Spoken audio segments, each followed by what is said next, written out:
प्रधानमंत्री बोले थे हवाई चप्पल पहनने वालों को भी हम हवाई जहाज में बैठाएंगे, मगर हवाई चप्पल पहनने वाले तो हवाई जहाज में अभी नहीं बैठ पा रहे हैं, क्योंकि महंगाई इतनी मार है ना, महंगाई की मार में तो वो दबी रहे।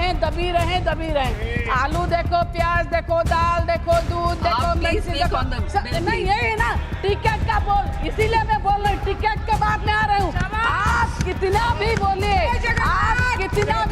कि चेंज हो रहा है, मगर देखे जो हवाई टिकट का है ना, इसको इतना प्राइवेटाइजेशन कर दिया गया है। क्या बोलते हैं, मेक माई ट्रिप में अलग रेट, बावन लहरी में अलग रेट, काउंटर पे अलग रेट। हर किसी की इच्छा होता है कि मैं भी कभी फ्लाई करूं, मैं भी कभी फ्लाइट में बैठूं, मैं भी कभी एयरक्राफ्ट में जाऊं। होना भी चाहिए मैडम, क्योंकि हमारे देश के प्रधानमंत्री ने एक शब्द बोला था, एक वर्ड बोला था कि हवाई चप्पल पहनने वालों को भी हम हवाई जहाज में बैठाएंगे, मगर हवाई जहाज आप अभी क्या आंकड़ा है कितने हवाई चप्पल पहनने वाले हवाई जहाज में चढ़े? क्योंकि सुनिए आप कितना भी चिल्लाइए, जो सच है, अभी ब्रिजलाल ने बोला कि हवाई चप्पल वाले हवाई जहाज में बैठेंगे प्रधानमंत्री बोले थे। उड़े देश का आम नागरिक, कहाँ गया ये उड़ान स्कीम? कितना आम नागरिक यहाँ इसमें उड़ रहे हैं, कोई उड़ नहीं रहा। क्योंकि देखिए, मैं जो क्षेत्र से उड़ीसा से आती हूँ, मैं आपको एक एग्जाम्पल दे जाऊँ जो ट्रू फैक्ट है। मैंने एक मीटिंग में जहाँ पर हजार महिला बैठे थे, मैंने एक बार उनको पूछा कि आप में से कौन है, हाथ उठाइए ऊपर, कौन कभी फ्लाइट में आप ट्रैवल किए? 2000 महिलाओं में से एक ही महिलाओं ने हाथ उठाया। मैंने बोला कि कहाँ गए थे, मैंने पूछा अच्छा आप कहाँ गए थे, तो उन्होंने क्या बोला वो महिला ने, आप सुनिए, उन्होंने बोला हमको नवीन पटनायक जी ने SSG जो सेल्फ हेल्प ग्रुप होता है उनसे सिलेक्ट करके हमको दुबई भेजे थे। ये है मेरा नेता जो कुछ बोलता नहीं है, जो बोलता है वो तो नहीं करता है, ना बोल के भी करता है। इसको कहते हैं हवाई चप्पल पहनाने वाले महिला को हवाई जहाज में उड़ाना, इसे कहते हैं। मगर हवाई चप्पल पहनने वाले तो हवाई जहाज में अभी नहीं बैठ पा रहे हैं, किसका क्या बोलेंगे? क्योंकि महंगाई इतनी मार है ना, महंगाई की मार में तो वो दबी रहे। आलू देखो, प्याज देखो, दाल देखो, दूध देखो, मिर्ची देखो, नहीं यही है ना टिकट का बोल, इसीलिए मैं बोल रही हूँ टिकट के बाद में आ रही हूँ। आप कितना भी बोलिए कि चेंज हो रहा है, मगर देखे जो हवाई टिकट का है ना, इसको इतना प्राइवेटाइजेशन कर दिया गया है। जो क्या बोलते हैं, मेक माई ट्रिप में अलग रेट, बावन लहरी में अलग रेट, काउंटर पे अलग रेट, और जो रेट है उसको कोई नहीं। मैं खुद बोल रही हूँ, मैं नॉर्मल में एक इकोनॉमी क्लास में मैं आती हूँ भुवनेश्वर से दिल्ली तक, मैंने 19,000 समथिंग किराया दिया 22 तारीख को, और 16 तारीख को मैंने 16,000 समथिंग किराया दिया। ये है, इसमें कौन गरीब ट्रैवल कर सकता है? ऐसा नहीं हो सकता। और एक बात है, देखिए फेयर अभी दोपहर में एक बात, दिन में, रात में, सब अलग अलग देखेंगे तो कैसे होगा? ऐसे नहीं हो सकता, इक्वल नहीं है, और इसके ऊपर कंट्रोल होना चाहिए, तब तो जाके आम नागरिक उड़ेगा। कैसे उड़ेगा? और इसके ऊपर ना कोई किसी एजेंसी के ऊपर कंट्रोल नहीं है। आप एक काम कीजिए मैडम, मैं तो देखी हूँ कि बहुत सारे ऐसे टेक्निकल इशू आते हैं।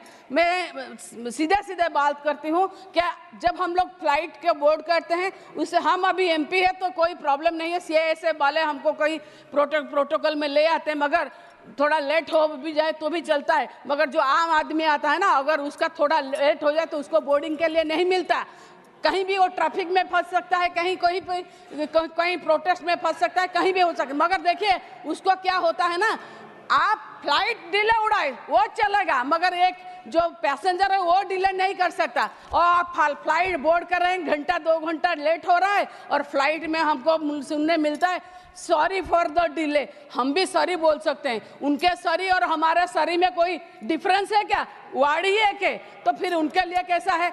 ऐसा होना चाहिए कानून के सबके लिए बराबर, उनके लिए भी जो फ्लाइट जल्दी नहीं उड़ाते उनके लिए क्या करना चाहिए। और सिक्योरिटी पॉइंट ऑफ व्यू को देखा जाए तो मैडम हमारे उड़ीसा में क्या कहाँ कहीं कहीं पर भी हमारे उड़ीसा में ये मैं आपको बोल रही हूँ 26 अगस्त को वहाँ पर देखिए फ्लाइट हमारे एयरपोर्ट के बाहर ये हमारे जो एक यहाँ के एमपी एक्स एमपी और एक हमारे मीडिया टाइकून है तथागत सतपथी जी, उन्होंने ट्वीट किया 26 अगस्त 2024 को क्या कि एयरपोर्ट के बाहर में एक जो व्हीकल जीपीएस ट्रैकर लगा होता है जिसका बैंक में यूज होता है, जो व्हीकल पैसा लाना आने के लिए, उसके गाड़ी में 80 प्लस किलो सोना 200 प्लस किलो सिल्वर जब्त हुआ। वो कहाँ से आ रहा था या कहाँ जा रहा था तो उसका कोई नहीं मिला आज तक। और देखे ना 80 किलो सोना ना वो कम के घट के 35 हो गया। हम लोग वेट गेन करते हैं, इंसान और कम होता है, मगर सोने का वेट कैसे कम हो गया हम नहीं पता, मगर इसका कोई आज तक नहीं मिला। हो सकता है हम लोग तो, मैंने तो खुद बोला कि जगन्नाथ जी का रत्न भंडार खुला है और रत्न भंडार का गंती भी नहीं हुआ।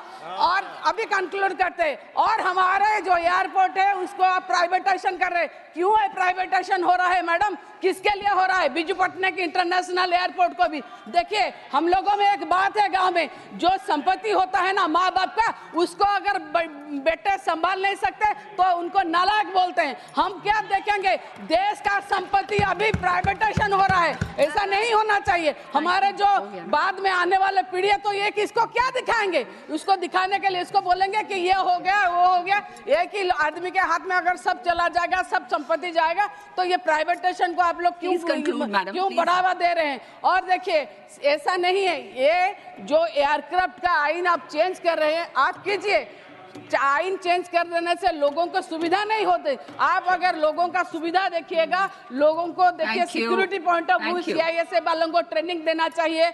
और जो फ्लाइट जहां ऑल वेदर में लैंड नहीं कर पा रही है उसको कैसे ध्यान देना चाहिए। ऐसा होने से कम लोगों और जो स्टेट है उन लोगों को अच्छे से काम करने के लिए मिलेगा। ये है मेरा नेता जो कुछ बोलता नहीं है, जो बोलता है वो तो नहीं करता, ये ना बोल कर भी करता है। इसको कहते हैं हवाई चप्पल पहनाने वाले महिला को हवाई जहाज में उड़ाना, इसे कहते हैं। मगर हवाई चप्पल पहनने वाले तो हवाई जहाज में अभी नहीं बैठ पा रहे हैं। किसका क्या बोलेंगे? क्योंकि महंगाई इतनी मार है ना, महंगाई की मार में तो वो दबी रहे। आलू देखो, प्याज देखो, दाल देखो, दूध देखो, मिर्ची देखो, नहीं यही है ना।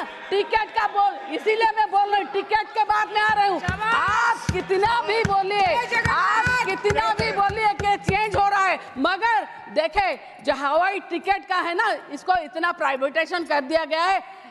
ये जो क्या बोलते हैं, मेक माई ट्रिप में अलग रेट, बावन लहरी में अलग रेट, काउंटर पे अलग रेट, और जो रेट है उसको कोई नहीं। मैं खुद बोल रही हूँ, मैं नॉर्मल में एक इकोनॉमी क्लास में मैं आती हूँ भुवनेश्वर से दिल्ली तक, एक में मैंने 19,000 समथिंग किराया दिया 22 तारीख को, और 16 तारीख को मैंने 16,000 समथिंग किराया दिया। ये है, इसमें कौन गरीब ट्रैवल कर सकता है? ऐसा नहीं हो सकता।